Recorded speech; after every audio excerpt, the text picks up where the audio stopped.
You're my favorite product manager that we have. I'm also the only product manager that we have. So everybody, welcome to the Integrity Data from the Vault podcast. Today, we're going to talk about, the 30 years of integrity. But we're going to focus less about, the products, the features, more about the why, why we're here, what has been our mission. And maybe even tell some stories, huh? Maybe a few. All right. Yeah. So a typical startup fashion, I heard we had a very unique office at the very beginning there. You want to kind of explain a little bit what's up with that? Yeah, so we had actually an office in the garage. All great startups have an office in their garage at some point, right? Yeah. So we actually had an office in our garage. I built a room off the back of our garage that could be my office space. And your office space? Well, my office space initially, yeah. His, okay. Out in the country, so, it was quiet and everything. And, in time then we started kind of filling that space up as we hired some people. So one of which was, Bobby, who came in and had an office set up, and then my brother Dan joined, and then a guy by the name of Justin, he was in there, and next thing you know, this small little office attached to our garage had 4 people in it. And a dog, I heard. Yeah, so our security team was the dog and 2 cats that laid on the porch outside the office door, so make sure everything was secure. They checked out everybody who pulled up. And I also heard you guys had a hard time with technology back then. Like the internet was very sketchy and prone to breakage. Back in the old dial-up internet days, we shared, across all 4 of us, we shared a 24K dial-up internet connection. And like I said earlier, we were out in the country, so twice a year, our internet connection would go out for about a day. For regular maintenance, right? Sure. We'll just go with that. It's probably the most productive time you had all year. So, yeah, right. No, it was fun. In the wintertime, we got snowed in there a few times. We didn't have remote working at that point in time, so. Yeah, I heard about the cuddling that used to happen between you and Bobby to stay warm out there. The cuddling. Yeah. Right. Yeah, it really was, I don't know that there was cuddling, but there were some stories because this was not a big space. We got new desks one time to make it more, maximize the space, and Bobby wasn't there when the desks arrived. He was the last one to show, so the desk he got was the closest one to the bathroom. Now granted, any one of us was no more than 20 feet from the bathroom, but sure, you appreciated it created some fun stories amongst 4 guys in a confined space. Yeah, it was good times. It was, we didn't have the meetings and the team meetings and everything like we do today. We were all coding back in those days, where they won't even let me code anymore. Yeah, you won't let me code anymore. You're definitely not coding anymore. Heck, I'm vibing is what I'm doing. Yeah, vibing, right. So Patrick, I know since I've been here, and I think from the very beginning, community has always been a big part of the mission here at Integrity Data. Can you kind of express why community and just being part of it and supporting the community we're in is such a big part of Integrity Data's mission and kind of goals we have there? Yeah, we always felt like our core purpose was involved giving back, right? So many companies are so focused on profit and growing, and that's important, but yet at the same time giving back into the community is a key thing that's always been a part of what we've done. It goes back to, I'll give credit to my parents, raised me in a Christian home. My dad was worked for the local power utility, and he was always helping people. He was always orchestrating something to help somebody in need, kind of give someone a leg up. So I kind of credit back to that. My mom was always heavily involved in church and helping people in need through meals and food banks and different things like that. So kind of ingrained in me, I guess. So as we started to grow and we relocated from our garage office into our real office in town. We became big boys, so to Yeah, speak. we kind Right? of grew up a little bit there. I encouraged everybody to be involved in things like the Chamber of Commerce and local non-for-profits, just to bring some of what we had learned as we were out traveling about the world and working with companies across the United States, what they were doing, how could we bring some of that back to help different organizations in our community? And whether it be a not-for-profit and how to maximize, maybe some efficiency in what they're doing and how they're operating, or whether it was really giving back dollars and time out of what we were able to produce in the business. There's one fun story that I'll share that goes back to, I don't know, it's probably 10, 15 years ago. We started this community giving grant program where we would earmark amount of money of leftover from profits to let the team decide what nonprofit organization could receive it based on grant applications that the nonprofits would submit. And it was so fun because we'd get to see the different organizations that were helping different people groups that we couldn't help, but we could help them. So Help the helper. Help the helper. So there was one year that we had a grant request come in from the high school, and it was around a special needs class that they had with students that were, they wanted to provide them iPads for special learning. And so they received the grant and they got them, and then they contacted us about how well they were working. And we got to hearing some of the stories, and it was phenomenal. So we actually went out and did a visit there, and we decided we'd actually film a little video from that just to kind of document it for everyone back here at the office. And there were students there, high school students, that could not communicate. They couldn't talk. They're, what they would consider disabled in their ability to function. And here these people were spending time every day helping them get better educated, them day after day. And here are these iPads that they had, but there were students that were unable to carry on a conversation with anybody, now able to carry on a conversation by having the iPad talk based on the buttons that they were pushing. And so what it did was it gave them the ability to actually walk down the hallway and ask fellow students if they were going to the basketball game or whatever. And it just shocked me how they were stuck inside their body. They had the ability to communicate mentally, but they physically, their connections couldn't get it out. And our little team of people had a small part to play in helping those students be able to communicate.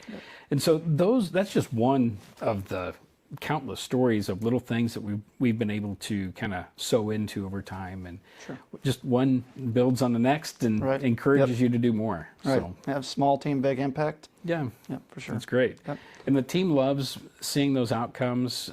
It's not just a job. It's not just a business. It's not just about driving profit. It's about driving impact. And when we can do that inside our sphere with our customers, and we can do that externally with people like that are in need, that's a great thing. That gives you real purpose in life. Right. Well, I know a lot of the Integrity Data employees take advantage of like the volunteer time that is part of one of our benefits, and kind of allows us to get out to the community and help out and do certain things that we might have been doing anyway, but definitely is a good support. We can put that extra time that maybe we wouldn't have had before. Yep. So, so after 30 years of being in business here, what was the why behind, why we started, and maybe how that why has changed over the years? It's a good question. The get asked on occasion, why did you even start Integrity Data? What motivated you to start it? And it's kind of a simple answer, and that was that there were customers or there were organizations that were coming to us looking for help that we could provide, but they couldn't get elsewhere. Eventually, that happened enough. I'm like, these people need some help, and we can help them. We have in a lot of in our core purpose and our perfect intro line and all those things that you have in business, they all start with "we help," and that's on purpose because that's what we set out to do when we first started. We wanted to help people who needed the software to do something they couldn't make it do or it didn't do out of the box. And so from day one, that's what we did. And that part hasn't changed. That's been persistent throughout the 30 years. That's what we still do today. We do it in different ways. We have different tools, different technologies, but it still comes back to we help. And if we can help, we will. If we can't help, then that's not a good alignment with that customer. Sure. Even going into our sales conversations, it's not really about selling them something. It's about aligning their needs that they need help with and our solutions. Will our solutions help them? And if they won't, we just tell them, look, we're not the good fit for you. We're not the best fit. You should, and maybe we direct them somewhere else. So at the end of the day, it's just about helping in whatever way we can. Right, yeah. And, I've been here about 20 years and been trying to help you as much as possible. So. Yeah, and you see it too when you're talking to the customers as the product manager. You hear from them what features they want to see in the product, what struggles they're having, maybe there's something that isn't as smooth from a usability standpoint. You want that kind of feedback because then I turn around, I see you turn around and deliver against those requests in a way to make things operate better, smoother, faster for them. Yep, take one of the sticky notes off their screen and make it done. It's not a thing they have to think about anymore. It's my way of helping. So the next 5, 10, 15, we won't push to 20, okay? Retirement age, whatever. But in the future, what do you think Integrity will look like? What do you think our mission is going to be? What's your goals? Well, I'm not sure they change dramatically from where we've been, other than we see so much in technology that's moving so fast. The thing that I want to continue, that I want to persist, which I think is very important, is the personal connection, the relationships that we have with our customers and our partners. Those are difficult to replace. And even as we've gone to more remote everything, we look forward to connecting with those individuals at annual events and different shows and things. So that part's really important. So the connection, the human connection is strong there, and that's what I want to continue. We've always been a little bit on the front edge of technology, trying to adopt it and use it in ways to understand how it can help our customers before our customers realize they need that. And there are times where that's more difficult. Sometimes you're on the bleeding end instead of the leading end. And there's times where it's you're maybe fall behind a little bit. So trying to maintain that right balance on that front edge. I view it as our job to go and research these different technologies and tools, applications, ways of doing things in business, to bring back to our customers rather than waiting for them to ask for it. And an example of that would be ACA reporting. I remember, someone on our team, Tom, came to me specifically and said, we're going to need to do something around ACA because the customers are going to need it. This is going to be painful. And he started working on kind of framing some of that up. And I honestly, it was so unknown, we didn't really want to step into it because we didn't know what we were getting into.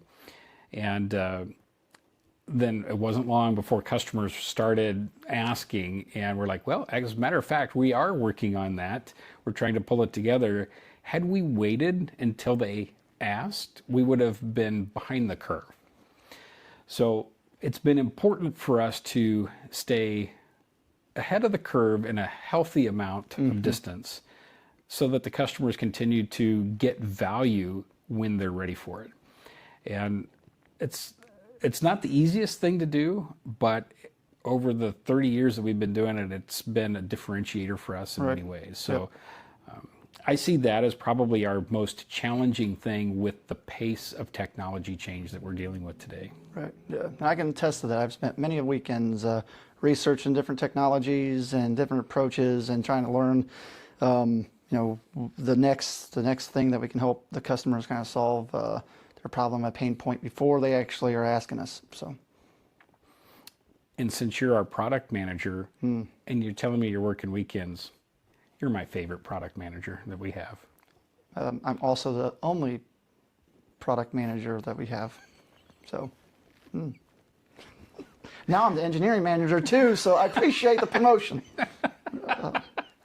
Never good, no good deed. Yes, go ahead and say I should have let you finish that one. No good deed goes unpunished.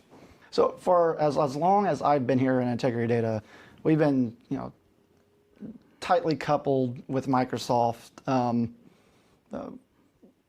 Why has that been? Why do you feel like that's important? And it's been kind of a staple for Integrity Data for so long. Well, back in day one, our very first customer was Great Plains Software. So we started working when we set out to try to help customers. Great Plains actually contracted us first. Great Plains was then acquired by Microsoft. But we established those relationships with Great Plains folks early on, and then those persisted through after Microsoft acquired them. And shortly after Microsoft acquired them, we started getting contracts with Microsoft to do development work on the core product, the Great Plains product, et cetera. Because of those relationships, the quality of work we delivered that the Great Plains and Microsoft folks came to know. And then we ended up actually in a licensing agreement where Microsoft took much of our product that we had in the early 2000s and rolled it into their core product. And part of the reasoning of that was because our quality and testing procedures that we had. And those aligned with what Microsoft was looking for. And because payroll space, you got to be accurate, right? There's no margin for error. So that was an important component. And then they took us into places, Microsoft took us into places that we wouldn't have been able to get on our own, reaching customers and market and even countries that we probably wouldn't have pursued directly or been able to get into on our own. Yeah, it allowed us to scale. So that allowed us to scale both in the product and understanding of a larger market. So as a small company, then having exposure to this much bigger market was really a pretty amazing thing. Of course, out of that, we still have long-term friends that we've established through relationships there, through the partner channel, et cetera. Some of them work here still? Yeah, and over the years, there's been opportunity to branch outside of the Microsoft Dynamics space, and we just haven't. We've just stayed here. This is our niche. This is what we know. Feels like home. And so otherwise, we felt like we're going to kind of be spreading ourselves too thin, trying to do too much. We know this market. We know how they operate. We know how the channel works. We know very deeply what the GP customers go through, how they use the product, what they're looking for when they're transitioning. So we're able to bring that expertise in without it being watered down or confused across multiple product lines. And then, of course, when we had our arrangement with Microsoft, they were paying us, so we didn't feel like that would make good business sense to go out and connect with others. But, well, that was always nice. And But it's been something I hadn't necessarily anticipated when we first started, that for so long we would be hitched up to this Great Plains and Microsoft wagon. But it's been a fun ride, and it's been a very good business model. We see how fast Microsoft is developing and growing their BC product, and we're just kind of trying to ride along with that. That's a great team to be connected to, and so very grateful for the connections and relationships we've had there through the years, and look forward to that continuing, of course. Right. Yep. Yeah, and I was part of the testing and QA side of things, so you can thank me for the long-term relationship contracts that we had with Microsoft. Yeah, so you're welcome. All of those automated regressions where you just hit the button and watch it run. Hey, I found bugs. You didn't write any. We deleted the code and restarted it. None of my code was buggy. It was not, because it didn't exist. We removed it as quickly as possible. But that does not need to make the final cut. Yeah. No, I'm pretty sure there's a couple PDs, Patrick Doolin. APDs in the files there somewhere. Nick probably hasn't written them Comprehensive all Lead out. Manager. That's a big one. Yep. So we're going to get far-fetched here and talk about how, you did development work there at the office back in, the early days. Go ahead and tell us a couple of stories of you coding. I did all the coding from day one. I'm a recovering developer now, whereas you guys don't even let me do that. We don't let you come to the meetings anymore, though. Probably the funnest and funniest one was we were at a customer event many years ago, and we had a session, and the customers were giving us feedback. And one of the big points of feedback, one of the customers mentioned how frustrated they were that in GP payroll, you couldn't enter a transaction on the payroll transaction entry window with a minus sign in front of the quantity of hours or dollars to create a negative payroll transaction. And then everyone else started chiming in about, yeah. Well, the Microsoft folks were there, and we can't because of this and that, whatever. So left that, and we go into a general session, and we're sitting there inside of one of these big general sessions in a big room, and I cracked my laptop open, and I'm sitting there, there's got to be a way of doing this, and I figured it out. And before the general session was done, which honestly I can't tell you what the general session was about because I wasn't paying attention. Before it was done, I'd mocked this up enough to be able to allow the user to enter a negative payroll transaction. Right, yeah. Which then became one of our top selling utility tools that we sold to our customers. Of course, it took 3 months to get to market because then, developers had to do whatever with it and test it and whatever else they had to do. Make sure it doesn't blow up the GL. That'd be great. Yeah. But that was just one of those fun stories back in the day. Comprehensive Lead Manager was one I spent a lot of time on. Again, it came out of these conversations with customers, and they're talking about their needs. I'm like, there's got to be a way of doing this. Sure. And just sit down and kind of prototype and figure something out, bring it back to the team. They would then take it and turn it into a solution or product and release it to the market. Yep. Well, everybody, thanks for joining us. It's been mostly a pleasure. Thank you, Patrick, for joining us. And for story time. For story time. All right. Yep. Well, thanks everyone for joining us from the Integrity Data from the Vault podcast. We look forward to seeing you next time.